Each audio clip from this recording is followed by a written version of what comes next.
Isa ka rin ba sa mga curious at nagtatanong kung ano ba si OBA, legit ba si OBA at paano makapasok sa OBA?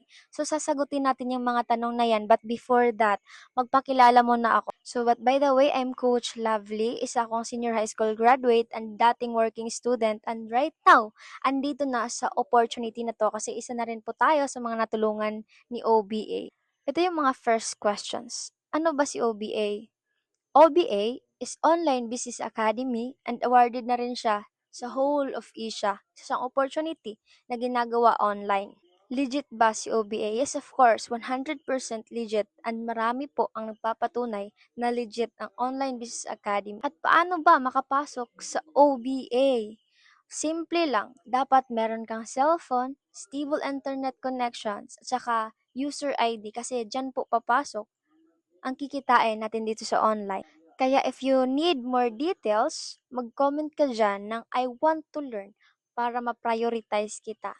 See you in my inbox and God bless. Bye-bye!